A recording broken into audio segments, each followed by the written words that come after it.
Hello friends, welcome back to our channel. Friends, આજે આપણો જે વિષય છે આપ સૌને થંબનેલ પરથી પણ આઈડિયા આવી ગયો હશે.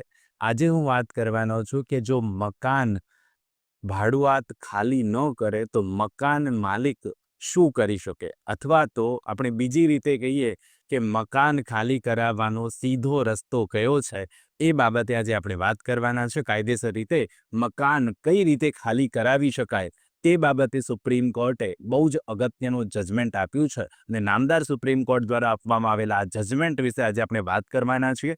સાથે સાથે સમજવાના છીએ કે જો મકાન માલિક પર્ટિક્યુલરલી કહે છે કે મકાન માલિક ભાડુઆત પાસેથી કઈ રીતે પોતાનો મકાનનો કબજો પરત લઈ શકે, અથવા તો ભાડુઆતને કઈ રીતે પર્ટિક્યુલર એના અધિકારો સાથે રાખીને કઈ રીતે મકાનને ખાલી કરાવી શકાય, એ બાબતની જોગવાઈ આજે આપણે સમજવાના છીએ. તો જે પણ કોઈ સ્ટુડન્ટ્સ આજે ચેનલ પર નવા છે, પ્લીઝ પહેલાં ચેનલને સબસ્ક્રાઇબ કરી લો. આપ સૌને વિનંતી છે કે આ વિડીયોને એન્ડ સુધી જોજો, જેથી આપ સમજી શકો કે કઈ રીતે કાયદેસર રીતે મકાન ખાલી કરાવવાનો આજે ઉપાય બતાવવાનો છું. લેટેસ્ટ જજમેન્ટ છે એની પણ ચર્ચા કરવાના છે. તો એન્ડ સુધી આ વિડીયોને જરૂરથી જોજો. બિલકુલ સમયને નહીં બગાડીએ, શરૂ કરીશું આજનો વિડીયો.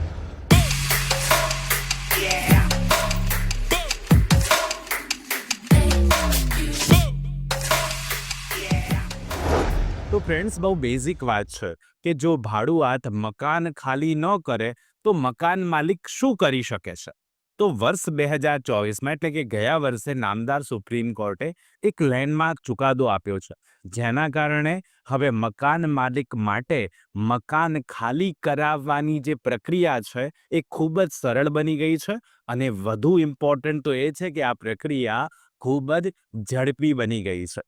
હવે મકાન ખાલી કરાવવા બાબતે જે ભાડાના કાયદા છે એની પૃષ્ઠભૂમિકાની વાત કરું તો ભારતમાં દરેક રાજ્યમાં અલગ અલગ રેન્ટ કંટ્રોલ એક્ટ છે ફ્રેન્ડ્સ. જેમ કે રાજસ્થાનમાં રાજસ્થાન રેન્ટ કંટ્રોલ એક્ટ છે, મધ્યપ્રદેશમાં મધ્યપ્રદેશ રેન્ટ કંટ્રોલ એક્ટ છે, બરાબર, ગુજરાતમાં ગુજરાત રેન્ટ કંટ્રોલ એક્ટ છે. તો એમ ભારતના દરેક રાજ્યમાં અલગ અલગ રેન્ટ કંટ્રોલ એક્ટ આવેલા છે.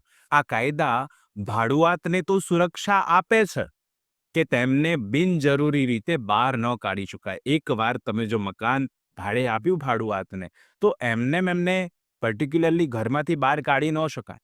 પરંતુ આ કાયદાની જ વાત કરું તો સાથે સાથે મકાન માલિકોના હકોનું પણ રક્ષણ આ કાયદો કરે છે. ખાસ કરીને જો મકાન માલિકને પોતાના મકાનની વ્યક્તિગત જરૂરિયાત ઊભી થઈ તો એવા સંજોગોમાં અદાલત તેમને આ કાયદા હેઠળ ન્યાય આપે છે કે એટલે કે એમનું ઘર એમને પાછું અપાવડાવે છે. સુપ્રીમ કોર્ટનો 2024નો એક બહુ જ અગત્યનો ચુકાદો છે, અજય અરોરા વર્સિસ ભાવના શર્મા. તો આ ચુકાદામાં સુપ્રીમ કોર્ટે મહત્વની ગાઈડલાઈન આપી છે. આજે આપણે એના વિશે વાત કરવાના છે. ખાસ કરીને આ રિલેટેડ છે મકાન માલિક અને ભાડુઆત વચ્ચેના સંબંધ વિશે.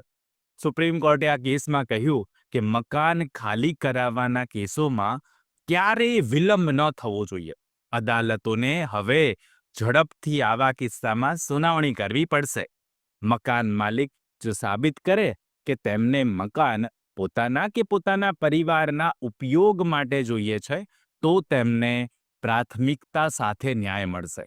અને ત્રીજી વાત આ જજમેન્ટમાં જે કરવામાં આવી છે કે ભાડુઆતો દ્વારા કાયદાનો દુરુપયોગ, જે પહેલા શું કરતા ભાડુઆતો વર્ષો સુધી કેસને ખેંચતા હતા, હવે એ અટકી જશે. આ સ્પષ્ટ 3 બાબતો નામદાર સુપ્રીમ કોર્ટ દ્વારા આ કેસમાં સ્પષ્ટ કરવામાં આવી છે. ત્યારબાદ સાથે સાથે એક લેટેસ્ટ ચુકાદાની પણ હું વાત કરવા માંગુ છું અહીંયા, કે વારસદારોનો શું અધિકાર છે આ કાયદા અન્વયે. તો 2025માં એક બહુ જ અગત્યનું જજમેન્ટ નામદાર સુપ્રીમ કોર્ટે આપ્યું, અને આ કેસમાં જે લગભગ 60 વર્ષ સુધી ચાલ્યો ફ્રેન્ડ્સ, અને એ કેસમાં આખરે સુપ્રીમ કોર્ટ દ્વારા એ સ્પષ્ટ કરી દેવામાં આવ્યું કે જો મકાન માલિકનું અવસાન થઈ જાય તો પણ તેમના વારસદારોને મકાન ખાલી કરાવવાનો અધિકાર છે. આપણે એને એક્ઝામ્પલથી પણ આ દરેક બાબતને હું લાસ્ટમાં એક્ઝામ્પલથી પણ તમને સમજાવવાનો છું કે જો મકાન માલિકનું અવસાન થઈ ગયું તો શું તેમના કાયદેસરના વારસો આવે, લીગલ રિપ્રેઝેન્ટેટિવ જેને આપણે ઇંગ્લિશમાં કહીએ, તો એ કાયદેસરના વારસો આવે તો એ મકાન ખાલી કરાવી શકે, એમનો અધિકાર છે. તો અહીંયા કહે છે કે હા, એમનો અધિકાર રહેલો છે. એટલે કે હક માત્ર માલિક સુધી સીમિત નથી, પણ તેમના પરિવાર સુધી ચાલુ રહે છે. એમના પરિવારના સભ્યો પણ એ જ રીતે હકદાર છે. હવે વન બાય વન આપણે પ્રેક્ટિકલ ઉદાહરણો સાથે આ કોન્સેપ્ટને સમજીએ. તો સૌથી પહેલું એક્ઝામ્પલ હું અમદાવાદના મકાન માલિક સંદર્ભે આપું છું કે ધારો કે અમદાવાદમાં એક મકાન માલિકે 2 BHK ઘર ભાડે આપ્યું છે. એનું ઘર છે અને ભાડે આપ્યું છે. ભાડુઆતનો કરાર માની લો 2 વર્ષનો હતો, 2 વર્ષ પૂરા થઈ ગયા છે. પણ આ ભાડુઆત મકાન ખાલી કરતો નથી. હવે અમદાવાદના મકાન માલિક જે છે શું કરી શકે? તો નામદાર સુપ્રીમ કોર્ટનું જે જજમેન્ટ છે એ પ્રમાણે જોઈએ તો સૌ પ્રથમ ભાડુઆતને લેખિત નોટિસ આપવી પડે.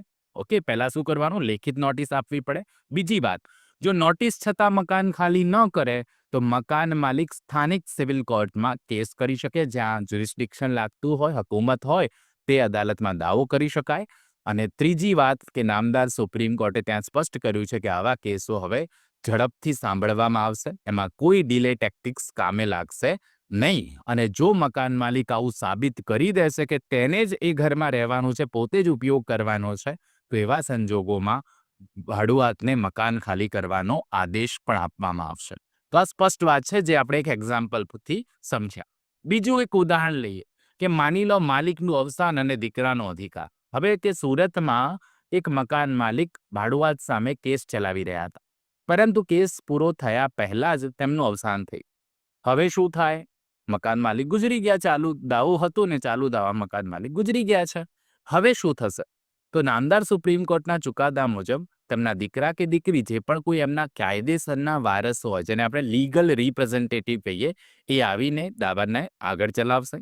અને જો તેઓ એવું સાબિત કરી દે કે આ જે ઘર છે, મકાન છે, એ પરિવારની સાચી જરૂરિયાત માટે જોઈએ છે, તો કોર્ટ તેમના પક્ષમાં ચુકાદો પણ આપી દેશે. આ બહુ સિમ્પલ વાત છે કે લીગલ રિપ્રેઝેન્ટેટિવનો પણ આમાં અધિકાર છે ને એ પણ પોતાનું મકાન ખાલી કરાવડાવી શકે છે.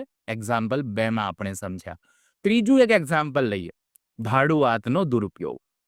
રાજકોટમાં ધારી લઈએ આપણે એક એક્ઝામ્પલ છે કે રાજકોટમાં એક ભાડુઆત વર્ષો સુધી અલગ અલગ બહાનો આપીને કેસને ખેંચ્યા કરે છે. પરંતુ હવે નામદાર સુપ્રીમ કોર્ટના જજમેન્ટ મુજબ ડિલે ટેક્ટિસ માન્ય ગણાશે નહીં. એટલે ડિલે ટેક્ટિસ ચાલશે નહીં. મકાન માલિકના હકોને વિલંબથી નુકસાન થવા દેવામાં આવશે નહીં. એટલે ડિલે કોઈ પણ સંજોગોમાં ચાલવાનું નથી. કેસ ઝડપથી સુનાવણી કરવામાં આવશે.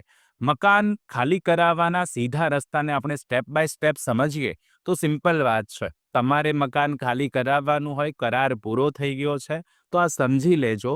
સૌથી પહેલા તમારે લેખિત એગ્રીમેન્ટ રાખવો પડે.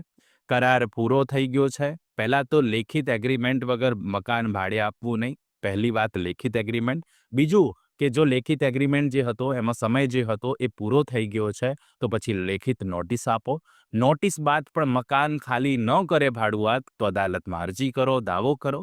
અને કોર્ટમાં તમે એવું સાબિત કરો કે જે મકાન તમે ભાડે આપ્યું છે તે હવે તમારી વ્યક્તિગત જરૂરિયાત માટે જોઈએ છે ને જો તમે એવું સાબિત કરી દો છો તો સ્પષ્ટપણે નામદાર સુપ્રીમ કોર્ટની ગાઈડલાઈન મુજબ કેસ ઝડપથી ચાલવાનો છે. અને ખાસ સાબિત કરવાથી તમારા પર્ટિક્યુલરલી જો સાબિત કરી દેવામાં આવશે તો પછી તમારા પક્ષમાં ચુકાદો આવી શકે છે.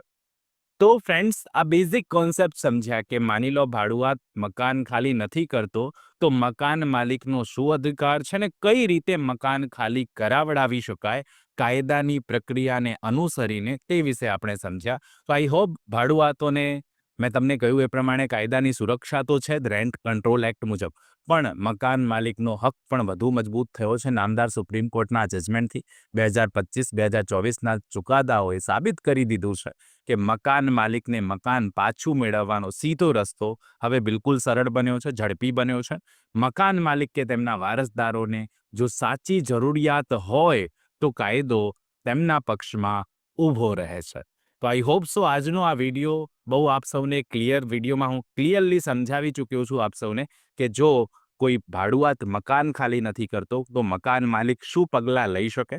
આઈ હોપ તમને આ બે જજમેન્ટ વિશે જે વાત કરી છે પણ ક્લિયર થઈ ગઈ હશે. જો આ વિડીયોમાં આપવામાં આવેલી માહિતી આપ સૌને સારી લાગી હોય ને કોન્સેપ્ટ ક્લિયર થયો હોય તો આ વિડીયોને એક લાઇક જરૂરથી કરી દેજો. ચેનલ પર જેટલા પણ સ્ટુડન્ટ્સ છે, આજે નવા જેટલા પણ વ્યક્તિઓ છે, પ્લીઝ ચેનલને સબસ્ક્રાઇબ કરીને બેલ નોટિફિકેશન આઇકોનને ઓન કરી લો, જેથી આવા ખૂબ જ અગત્યના વિડીયોઝ આવે તો તેનું નોટિફિકેશન આપ સૌને સૌથી પહેલાં મળી જાય. સાથે સાથે આપ સૌ એ જો અહીંયા સુધી વિડીયો જોયો છે તો આપ સૌને રિક્વેસ્ટ કરું છું કે આ બાબતે તમારું શું કહેવું છે એ બાબતે સજેશન નીચે કોમેન્ટ બોક્સમાં જરૂરથી આપજો.